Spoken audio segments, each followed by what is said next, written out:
Welcome to RSSDI TV 2020. I'm Dr. Sanjay Kamble. On behalf of VOCAD RSSDI 2020, I welcome you all. I'm glad to have with us today a renowned endocrinologist from Kolkata, Dr. JJ Mukherjee. Dr. Mukherjee is a senior consultant at Apollo Gleneagles Hospital in the Department of Endocrinology and Diabetes. Welcome, Dr. Mukherjee, to the show. Based on your recent talk in RSSDI 2020, we would like to know what should be the management strategy for adults with newly diagnosed type 2 diabetes mellitus?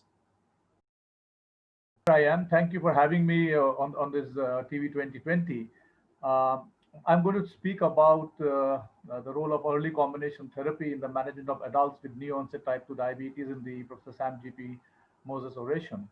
And now that we have an opportunity, I want to share some of the key take home points for everybody.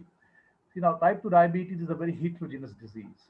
You cannot just say one form of treatment which will suit everybody. We'll come to it later on when I'm discussing the various combination therapies. Before we zoom in on glycemic management alone, I want to get it across to all my colleagues and friends that type 2 diabetes requires holistic management. If you're thinking just of glycemic management alone, that's not good enough. Second part of the interview, I'll be talking mostly on glycemic management, but please remember paying equal attention to blood pressure, lipids, the habits of the patient, get them off smoking, get them to reduce the alcohol intake, and get them to exercise. And this has been very nicely borne out by the STENO 2 study, where they have shown that if you have multiple interventions done properly, you can give back the life apparently lost by a 60-year-old if they have type 2 diabetes. If you do these things, you can give the patient something like 7 to 8 years of life back. So please focus holistically: blood pressure, lipids, off smoking, glycemic management. Now, having that set apart, now let me focus on to the glycemic management. I think that's what you meant when you asked me the question as to how to manage adults with newly diagnosed type 2 diabetes mellitus. And as you know very well, if you discuss the pathophysiology of type 2 diabetes, we know that there is increased hepatic glucose output, there is peripheral insulin resistance, but the holy grail is the inexorable decline in beta cell function. And that is under severe stress when the patient is newly diagnosed with diabetes because of glucotoxicity and lipotoxicity. So your aim should be to get the blood sugars down very quickly, rapidly, so that you can reduce this inexorable decline in the beta cell function. Also, there is data now that if you can get the HbA1c below 7% in the first year, you will prevent the longer term macrovascular complications quite immensely. The 2020 paper by Dr. Kunti et al. So the aim in type 2 diabetes management, the glycemic aim should be to get the blood sugar control in great large proportion of patients rapidly to the target as quickly as possible so that you can prevent loss of beta cell function, and in the longer run reduce the micro and macrovascular complications. Should we still follow the currently recommended add-on medication in a stepwise approach to manage diabetes mellitus, or is it a time to change now? I mean, I'm a firm believer in it's time to change. Not today. I've been delivering this concept of initial combination therapy, talking on this, discussing on this for the last 5 years now. I mean, many of my friends and colleagues who are listening to us probably would already have heard me in various platforms discussing the benefits of initial combination therapy. To me, stepwise sequential add-on therapy is basically a treatment to failure approach. You start lifestyle and metformin, then when you fail to achieve an target HbA1c, you add a second drug. When you fail to achieve HbA1c target, you add a third drug. So it completely defeats the purpose, which I just said in response to your first question, that you get the HbA1c control very quickly, very rapidly in the first initial parts of type 2 diabetes. So we should be considering initial combination therapy in adults with new onset type 2 diabetes from day one itself. Why? Because you want to get a rapid control in a large proportion of patients the moment they're diagnosed diabetic. Because as we know, by the time they're having diagnosis of diabetes, if you believe the UKPDS data, you've lost 50% of your beta cell function. And if you believe some of the other work which has come out later on, you would know that something like 70 to 80% of your beta cell function is lost. And that is that's declining by anywhere between 2 to 4% per year. So you have to do something to prevent this decrement in beta cell function over time. And as I said, gluco and lipotoxicity, there are other pathophysiological mechanisms of beta cell function loss, but gluco and lipotoxicity play a very big role in the initial parts.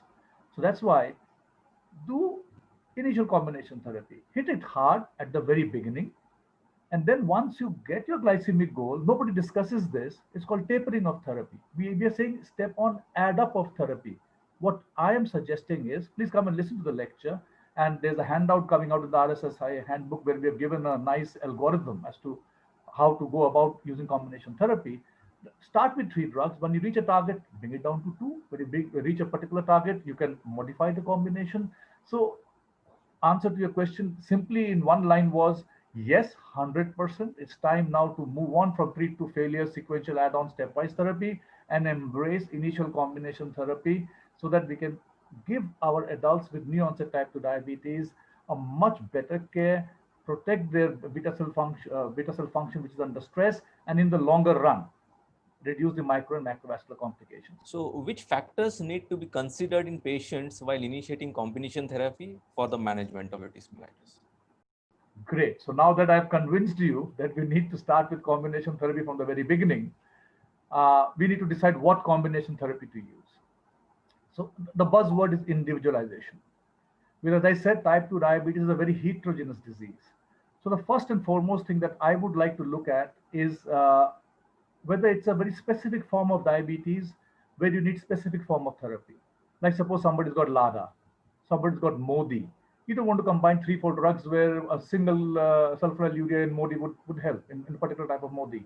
LADA may end up requiring insulin very soon. So their combination therapy. So first get your subtype of type 2 diabetes right. Once you've got that out, second thing I think that you should look at is what is the baseline HbA1c. Because that would decide whether you want dual combination therapy, triple combination therapy, or oral hypoglycemic therapy with or without or with insulin.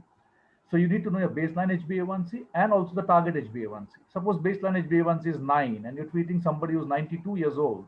Your target is to get to 8.5%. You don't need combination therapy here. You don't want to preserve beta cell function too much. He's 92 already. So what is your target HbA1c? Third thing that will help you decide what combination to choose is some indications and some contraindications.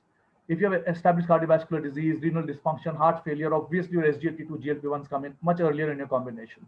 Or if the contraindication, positive pancreatitis, DPP4 is out, recurrent GTI, UTI, SGLT2 is out, GLP-1 is out because of pancreatitis. So specific indications or contraindications decide what combination you want to choose. Fourth thing in India, I think economics. Because you want to give GLP-1, SGLT2 combination, patient can't afford. Then there's no point. And the fifth, I think, is patient preference.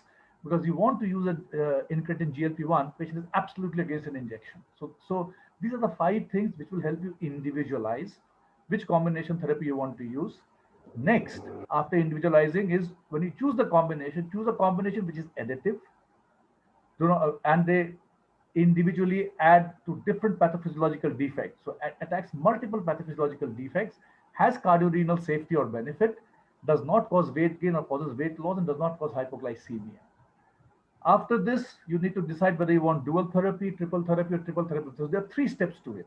Individualize, then choose a combination which is sensible, and then decide how many drugs to choose, dual therapy, triple therapy, or do you want to add insulin.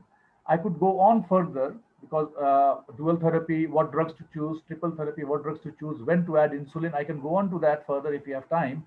Or if you don't have time, I would invite my friends to just log on the 28th. I don't know the time. I think it's 7:45 p.m. or something. Just look into the program, and I will be taking you stepwise through all the various combinations that we can consider in an adult with type 2 diabetes, which is newly diagnosed, to help him or her achieve early diabetes control, reach to target, to help him or her protect the function of his or her beta cells, as well as reduce the longer term complication of microvascular and macrovascular complications.